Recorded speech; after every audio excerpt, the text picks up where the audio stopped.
1644. England and Spain, they're at war with one another. And the king of England, he's kind of disappointed because some of his ships that are off the Americas, they're getting raided by the pirates off the American coast. So he orders his naval commander to send a ship over to clean up and catch all these pirates that are raiding his ships. They commission and send the HMS Looe. It's a man of war, and they set out to the Americas. When they got over here, they patrolled the Carolinas, both North and South of Carolinas, and patrolled offshore. And there was a lot of pirating going on there. They were very successful in their campaign, and they managed to catch a lot of them. Some of them were killed, and the rest were put in jail. After their cleanup there for 2 or 3 months, then the captain of that ship, by the way, of the Looe, was named Eddie, Captain Eddie. Then he decided that he was going to go up to the Dry Tortugas off of the Florida Keys. So that's kind of a dangerous move for him, because at that time, Florida, if you remember, it was a Spanish possession. So now here's a British warship in enemy waters. They sailed through this area, and when they got to here, they passed through this area at night. And as history would normally have it in all good stories, there was a tremendous storm, and the ship was actually blown off course and hit the rocks off of here, and it was marooned on this. There was an island here at that time. The island was approximately about three city blocks large. The elevation of the island was about 2 to 3 feet, and it had a mixture of sand and coral on the rock on the top. It had some scrub rushes and stuff, no trees. So they waited till morning to see what kind of damage was done to their ship. And when morning came and they took the survey, they finally realized there was no saving the Looe. It was damaged beyond their repair. The captain was a little bit nervous. Here they are in enemy territory and no ship. He ordered his men to take all the provisions off of the Looe and put them up on the island. They didn't know how long they're going to be there. They were there 3 days, and then finally, off in the distance, off to the west, there came a ship that was coming through the Florida Straits from the Key West area, and it was going eastbound in our direction here. As the ship got closer and closer, the captain was determined that the ship was a Spanish merchant ship, not a man of war. As the ship approached the island here, Captain Eddie ordered all his men to get into the longboats of the Looe, and they took out and rowed and chased that man of war down. They were slow boats back then.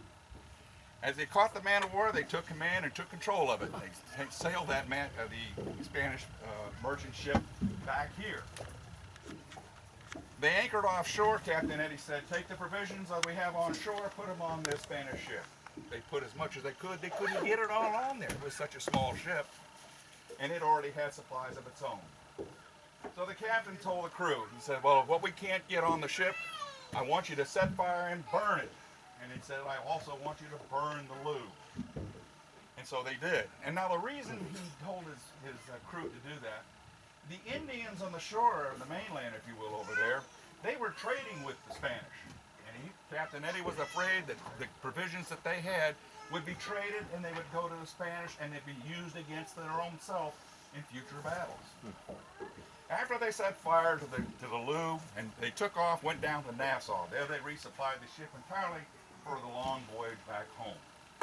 On arrival at their home port, they were met by the people and the guardsmen of the area, and the captain and the crew were immediately placed under arrest. They were placed in jail, and the charges against them: you lost the Looe.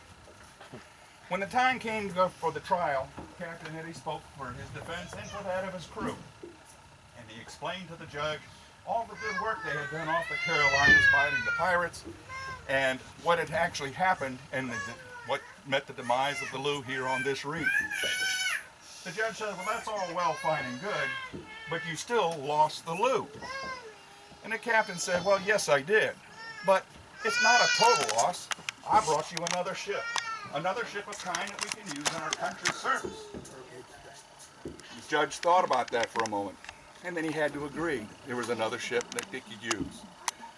So the judge finally said, all right, he dismissed all the charges against the captain and all of the crew, and they were all then sent to other ships to serve out their time in the naval service. not really exciting end of that part of the story. But here's the part that is kind of unique. Back in those days, when a ship set out on a long voyage, there always was a loss of life on their boat. It could happen from battles. They had to fight the battles with the pirates. And there was always infection, disease, and sometimes just simple drownings always on a ship. Captain Eddie, he brought every single soul back.